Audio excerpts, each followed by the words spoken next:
परम सत्कारयोग साध संगत जी, सारी रसना पवित्र करिए ते आखिए धन श्री सतगुरु जगजीत सिंह जी, धन श्री सतगुरु उदय सिंह जी। साध संगत जी, अज भगत रविदास जी का जन्म दिवस है ते अज असी उन्हां दे जन्म दिहाड़े ते रविदास भगत जी की साखी का आनंद माणांगे। भगत रविदास जी सुपत्नी सने बरखा धुप ठंड आदक वड्डे कष्ट शरीर उत्ते सहारदे, पर हिरदे विच सील ते प्रेम करके वड्डे ही सुख पा रहे सन। उन्हां दी अजिही दशा वेख के प्यारे हरि भगवान जी ने एक भगत का भेख धार लिया अते इन्हां दे घर आ गए। इन्हां दोहां जियां ने उन्हां दी वड्डी आओ भगत कीती अते वितों वध के खाण पीण की सेवा की, तां प्रभु ने प्रसन्न होकर इन्हां नूं पारस का वट्टा दे दिता अते कहा, इसनूं संभाल के रखना, यह वड्डी दुर्लभ चीज़ है, यह लोहे नूं सोना कर दिंदा है, इस नाल जिन्ना चाहो धन इकट्ठा कर लो।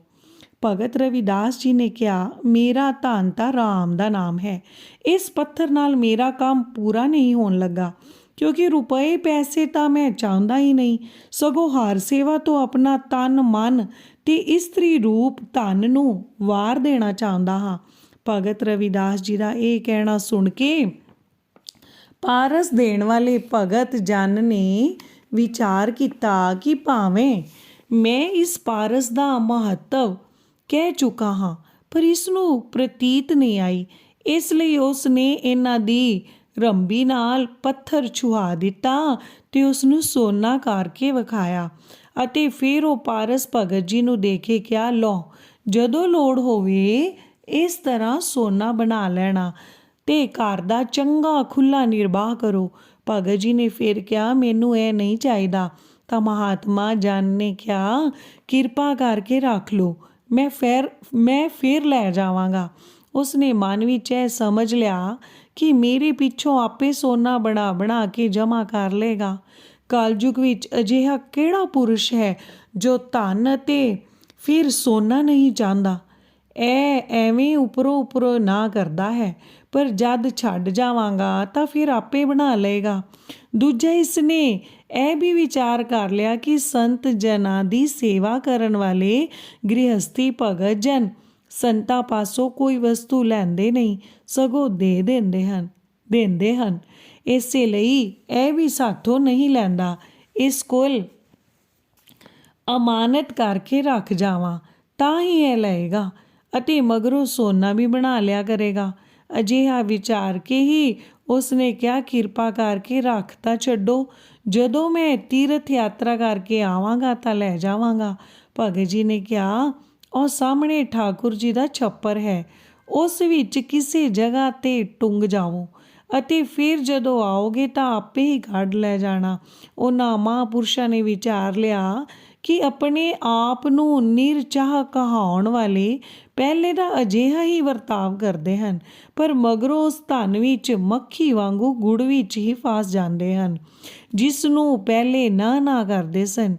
चंगा वेखी जाओ, रविदास जी दा क्या मन के उन्होंने ठाकुर जी के छप्पर विच पारस टुंग दिता अते आप टुरदे होए पारस नूं छप्पर विच टुंग के भगवान चले गए अते 13 महीनिया मगरों फिर उसी रूप विच आए, आके बड़ी प्रीति करके कहन लगे, रविदास उस पारस की गलबात दस। भगत जी ने हाथ जोड़ के कहा, भगवान उसी जगह तो चुक लवो, मैं उसनूं वेख्या भी नहीं है, हुण आप मेरी प्रीख्या ना करो, जिवें चाहो उसनूं वरतो, मैनू तां उस तो डर लगदा है।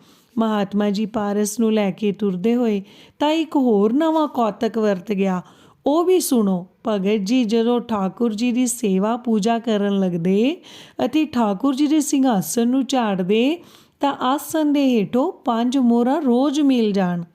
ਇਹ ਮੋਹਰਾਂ ਵੇਖ ਕੇ ਆਪ सेवा तो भी डरन लग पे, तां रात वेले सुत्ते पे भगत जी नूं हरि ने सुपने विच दर्शन दे के कहा, ਤੂੰ ਡਰ ਨਾ, ਇਹ ਮੋਹਰਾਂ ਮੈਂ ਤੈਨੂੰ ਦੇਣਾ ਹਾਂ। ਤੂੰ ਹੱਥ ਛੱਡ ਦੇ ਅਤੇ ਮੇਰੀ ਮਰਜ਼ੀ ਵਿੱਚ ਆਪਣੇ ਆਪ ਨੂੰ ਰੱਖ।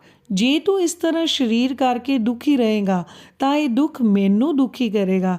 ਇਸ ਮਾਇਆ ਨੂੰ ਲੈ ਕੇ ਸਰੀਰਿਕ ਸੁੱਖਾਂ ਦੇ ਸਾਧਨ ਕਰਕੇ ਸੁੱਖ ਦੀ ਜ਼ਿੰਦਗੀ ਬਸਰ ਕਰ ਤਾਂ ਕਿ ਮੈਨੂੰ ਵੀ ਸੁੱਖ ਮਿਲੇ। ਭਗਤ ਰਵਿਦਾਸ ਜੀ ਨੇ ਪ੍ਰਭੂ ਦੀ ਆਗਿਆ ਮੰਨ ਲਈ ਅਤੇ ਨਿੱਤ ਦੀਆਂ ਮੋਹਰਾਂ ਲੈਣ ਲੱਗ ਪਏ।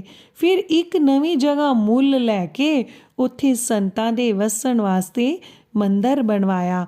ਫਿਰ ਹਰੀ ਮੰਦਰ ਬਣਵਾਇਆ। ਉਸ ਵਿੱਚ ਕਈ ਤਰ੍ਹਾਂ ਦਾ ਸੁੰਦਰ ਚੰਦੋਆ ਬਣਵਾ ਕੇ ਤਾਨ ਦਿੱਤਾ। ਹੋਰ ਵੀ ਧੁਜਾ ਪਤਾਕਾ ਬੰਧਨ ਵਾਰ ਆਦਿਕ ਸਾਰੇ ਸਾਧਨ ਜੋ ਪ੍ਰਮਾਣਿਕ ਮੰਨੇ ਹੋਏ ਹਨ ਸਭ ਇਕੱਠੇ ਕਰ ਲਏ। ਇਹੋ ਗੱਲ ਜਾਣੀ ਗਈ ਸੀ ਕਿ ਇਹ ਭਗਤੀ ਮਹਾਰਾਣੀ ਦੀ ਪੂਰੀ ਹੈ। ਅਜਿਹਾ ਸਥਾਨ ਬਣ ਜਾਣ ਕਰਕੇ ਸਾਰੇ ਜਗਤ ਵਿੱਚ ਜਸ ਫੈਲ ਗਿਆ। ਅਨੇਕਾਂ ਆਦਮੀ ਉਸ ਹਰਿਮੰਦਰ ਤੇ ਭਗਤ ਜੀ ਦੇ ਦਰਸ਼ਨ ਨੂੰ ਆਉਂਦੇ, ਜਿਸ ਵਿੱਚ ਅਨੇਕਾਂ ਤਰ੍ਹਾਂ ਦੇ ਰਾਗ ਰੰਗ ਹੁੰਦੇ ਤੇ ਅਨੇਕ ਤਰ੍ਹਾਂ ਦੇ ਭੋਗ ਲਗਾਏ ਜਾਂਦੇ। ਭਗਤ ਜੀ ਦਾ ਅਜਿਹਾ ਪ੍ਰਤਾਪ ਵੇਖ ਕੇ ਬ੍ਰਾਹਮਣਾਂ ਦੇ ਮਨ ਵਿੱਚ ਈਰਖਾ ਦਾ ਰੋਗ ਪੈਦਾ ਹੋ ਗਿਆ, ਜੋ ਉਹਨਾਂ ਦੇ ਸਾਰੇ ਹੀ ਸਰੀਰ ਵਿੱਚ ਖਿਲਰ ਗਿਆ। ਸੱਚ ਹੈ, ਇਹ ਸਭ ਮੇਰੇ ਪ੍ਰਭੂ ਦੀ ਆਗਿਆ ਵਿੱਚ ਹੋ ਰਿਹਾ ਹੈ, ਕਿਉਂਕਿ ਉਹ ਵੱਡੇ ਹੀ ਮੌਜੀ ਹਨ। ਕਦੇ ਤਾਂ ਭਗਤ ਜੀ ਇੱਕ ਛੰਨ ਬਣਾ ਕੇ ਉਸ ਵਿੱਚ ਰਹਿੰਦੇ ਸਨ, ਪਰ ਅੱਜ ਘਰ ਮਹਲ ਤੇ ਹਰੀ ਮੰਦਰ ਬਣ ਗਿਆ ਹੈ। ਇਹ ਸਭ ਉਹਨਾਂ ਦੀ ਲੀਲਾ ਹੈ। ਉਹਨਾਂ ਨੇ ਹੀ ਬ੍ਰਾਹਮਣਾਂ ਨੂੰ ਪ੍ਰੇਰ ਦਿੱਤਾ ਹੈ, ਜਿਸ ਕਰਕੇ ਉਹ ਭਗਤ ਜੀ ਨਾਲ ਈਰਖਾ ਕਰਨ ਲੱਗ ਪਏ ਹਨ। ਤਦੇ ਹੀ ਤਾਂ ਜਗਤ ਗੁਰੂ ਜੀ ਨੇ ਫਰਮਾਇਆ ਹੈ, ਚੋਜੀ ਮੇਰੇ ਪਿਆਰਿਆ ਚੋਜੀ ਮੇਰੇ ਗੋਬਿੰਦਾ, ਹਰ ਪ੍ਰਭ ਮੇਰਾ ਚੋਜੀ ਜਿਓ, ਆਪੇ ਕਾਨ ਉਪਾਇਦਾ ਮੇਰੇ ਗੋਬਿੰਦਾ, ਆਪੇ ਗੋਪੀ ਖੋਜੀ ਜਿਓ। ਬੜੀ ਹੀ ਪ੍ਰੀਤ ਰਸ ਦੇ ਨਾਲ ਰਵਿਦਾਸ ਜੀ ਹਰੀ ਦੀ ਸੇਵਾ ਕਰਦੇ ਅਤੇ ਘਰ ਦੇ ਵਿੱਚ ਹੀ ਲੁਕਾ ਕੇ ਆਪਣੇ ਆਪ ਨੂੰ ਰੱਖਦੇ। ਲੋਕਾਂ ਨੂੰ ਖੁਸ਼ ਕਰਨ ਦੇ ਸਾਰੇ ਕਾਰ ਵਿਹਾਰ ਛੱਡ ਦਿੱਤੇ ਹੋਏ ਸਨ। ਚੋਜੀ ਪ੍ਰੀਤਮ ਨੇ ਬ੍ਰਾਹਮਣਾਂ ਦੇ ਹਿਰਦੇ ਪ੍ਰੇਰ ਦਿੱਤੇ। ਕਰਤਾਰ ਦੀ ਪ੍ਰੇਰਨਾ ਨਾਲ ਬ੍ਰਾਹਮਣਾਂ ਨੇ ਜਾ ਕੇ ਬਾਦਸ਼ਾਹ ਕੋਲ ਪੁਕਾਰ ਕਰ ਦਿੱਤੀ ਅਤੇ ਬਾਦਸ਼ਾਹ ਦੀ ਭਰੀ ਸਭਾ ਦੇ ਵਿੱਚ ਬ੍ਰਾਹਮਣਾਂ ਨੇ ਰਵਿਦਾਸ ਜੀ ਨੂੰ ਗਾਲੀਆਂ ਦਿੱਤੀਆਂ ਕਿ ਨੀਚ ਰਵਿਦਾਸ ਠਾਕੁਰ ਜੀ ਦੀ ਪੂਜਾ ਭਗਤੀ ਕਰਦਾ ਹੈ, ਆਪਣੇ ਪੈਰ ਧੋ ਧੋ ਕੇ ਖੱਤਰੀਆਂ ਨੂੰ ਪਿਆਉਂਦਾ ਹੈ। ਇਸ ਨੇ ਸਭ ਦਾ ਧਰਮ ਭ੍ਰਸ਼ਟ ਕਰ ਦਿੱਤਾ ਹੈ। ਬ੍ਰਾਹਮਣਾਂ ਦੀ ਪੁਕਾਰ ਸੁਣ ਕੇ ਬਾਦਸ਼ਾਹ ਨੇ ਭਗਤ ਜੀ ਨੂੰ ਬੁਲਾਇਆ ਅਤੇ ਕਹਿਣ ਲੱਗਾ, ਪੰਡਤਾਂ ਨੇ ਤੁਹਾਡੇ ਉੱਤੇ ਪੁਕਾਰ ਕੀਤੀ ਹੈ, ਪਰ ਮੈਂ ਤੁਸਾਂ ਦੋਹਾਂ ਦਾ ਨਿਆਂ ਨਹੀਂ ਕਰ ਸਕਦਾ, ਕਿਉਂਕਿ ਬ੍ਰਾਹਮਣ ਕਹਿੰਦੇ ਹਨ ਰਵਿਦਾਸ ਨੂੰ ਪ੍ਰਭੂ ਪੂਜਾ ਸੇਵਾ ਦਾ ਕੋਈ ਹੱਕ ਨਹੀਂ ਹੈ। ਇਸ ਗੱਲ ਦਾ ਨਿਰਣਾ ਹੋਣਾ ਮੇਰੀ ਪਹੁੰਚ ਤੋਂ ਪਰੇ ਹੈ, ਪਰ ਮੈਂ ਇਸ ਦਾ ਨਿਆਂ ਪ੍ਰਭੂ ਦੇ ਹੀ ਸਪੁਰਦ ਕਰਦਾ ਹਾਂ।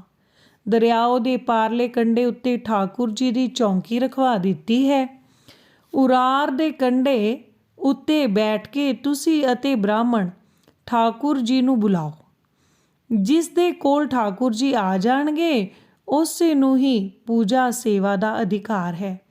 ਮੈਂ ਕਿਸੇ ਦੀ ਜ਼ਬਾਨੀ ਗੱਲਬਾਤ ਸੁਣ ਕੇ ਇਸ ਗੱਲ ਦਾ ਫੈਸਲਾ ਹੀ ਨਹੀਂ ਕਰ ਸਕਦਾ। ਜਿਸ ਦੀ ਸੇਵਾ ਪੂਜਾ ਠਾਕੁਰ ਜੀ ਨੂੰ ਨਾ ਭਾਉਂਦੀ ਹੋਵੇਗੀ ਉਸ ਦੇ ਕੋਲ ਉਹ ਨਹੀਂ ਆਉਣਗੇ। ਜੇ ਤੁਸਾਂ ਦੋਹਾਂ ਯਾਨੀ ਰਵਿਦਾਸ ਤੇ ਬ੍ਰਾਹਮਣਾ ਕੋਲ ਠਾਕੁਰ ਜੀ ਆ ਗਏ ਤਾਂ ਦੋਹਾਂ ਨੇ ਪੂਜਾ ਸੇਵਾ ਕਰਨੀ। ਜੇ ਇੱਕ ਕੋਲ ਆਏ ਤਾਂ ਉਹੀ ਇੱਕ ਸੇਵਾ ਪੂਜਾ ਕਰਨ ਦਾ ਅਧਿਕਾਰੀ ਹੋਵੇਗਾ। ਜਿਸ ਕੋਲ ਠਾਕੁਰ ਜੀ ਆ ਜਾਵਣਗੇ ਅਤੇ ਜੇ ਦੋਹਾਂ ਕੋਲ ਹੀ ਨਾ ਆਏ ਤਾਂ ਫਿਰ ਮੈਂ ਇਹ ਸਮਝ ਲਵਾਂਗਾ ਕਿ ਇਹ ਠਾਕੁਰ ਕੋਈ ਨਹੀਂ, ਪੱਥਰ ਦਾ ਵੱਟਾ ਹੀ ਹੈ। ਐਵੇਂ ਬ੍ਰਾਹਮਣਾਂ ਨੇ ਜਗਤ ਨੂੰ ਲੁੱਟਣ ਦਾ ਢਕਵੰਜ ਖੜਾ ਕੀਤਾ ਹੋਇਆ ਹੈ।